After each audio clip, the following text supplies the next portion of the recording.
If you ever started a Minecraft server, you've probably heard about PaperMC, or maybe SpigotMC, but have you ever heard about Glowstone? No, not the block, I mean Glowstone the server, because I'm willing to bet you didn't. And if you did, prove me wrong in that comment section down below. But why is that? Why is a project that has been around from the Bukkit era so unheard of? And are there any more projects with blocks in its name? Join me today and find out as we once again dive into the deep end of Minecraft's long and complicated online history. But before we take a dive, if you like this Minecraft content, hit that little button down below there, and thank you for watching.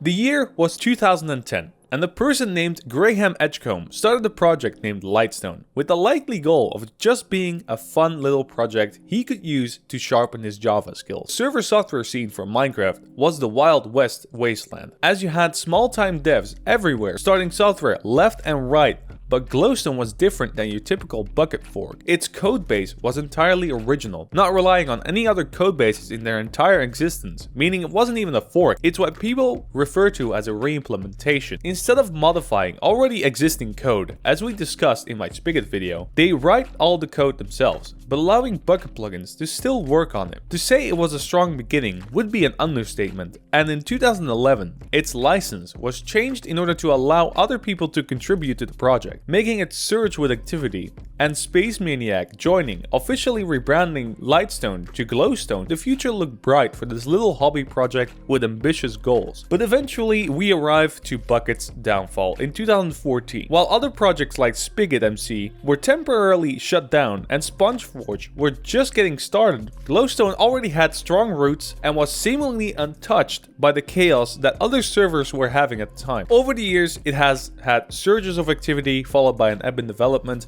with Spacemaniac's last commit being in 2015. Deathcap, who joined the team 1 year earlier, wanted to make his Glowstone++ implementation the main Glowstone kit, and around 2016, Spacemaniac gave his blessings, resulting in the software we find today actually being Deathcap's fork remade into the main branch. After which, Mcoms, who felt Bukkit forks were too limiting on servers as he experienced on his own RPG server, joined the Glowstone project and is now the maintainer to this day, meaning they oversee the general direction of the project. So a big team, many talented people like Momo and Kuriki. Why isn't Glowstone more popular today? Well, it's complicated.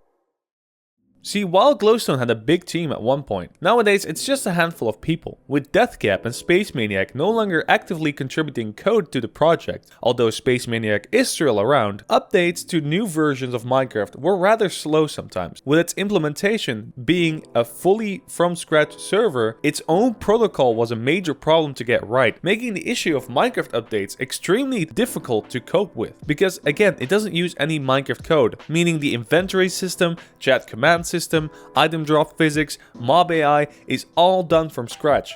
Couple this back to the amount of people actually working on it, and you can see why it had issues, and still has issues, getting past 1.12. As Kuriki pretty much was the driving force after the push for 1.13, but sadly that doesn't seem to be the case anymore. But to be honest, seeing as this is just a hobby project some people do for fun, that's okay. Like it states on their website, Glowstone is best used for lobbies, hubs, minigames, and creative servers. With its compatibility with Bukkit plugins and its forks, a faster and more reliable implementation, and insane customizability, I truly hope Glowstone becomes more popular not only with players but with devs as well. With that being said, I wanted to show something Mcoms told me about block functions. As seen in this video on screen right now, you can code specific actions into a block, like making him turn into air when interacted with, or changing textures on the fly, which I don't need to tell you is insane.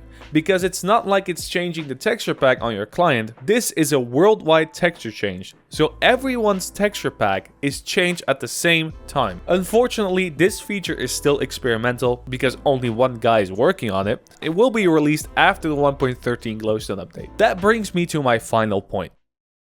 Why am I talking about Glowstone? Why should you care, or why should I care about this small-time hobby project that isn't even past 1.12? Because this software isn't about being the fastest, or the newest, or the hottest thing on the block. No, this server's goal is to bring back the power into the server owner's hand, letting you be way more creative with your plugins, worlds, and builds. And what's more in the spirit of Minecraft than creativity in the way you do things you want to do. So if you are a developer looking for some cool project to help with, check them out on the website. And I'd like to thank Mcoms and Spacemaniac for answering my many questions in the Discord. But for now, I was Lunar, you were awesome, and I'll see you in the next one.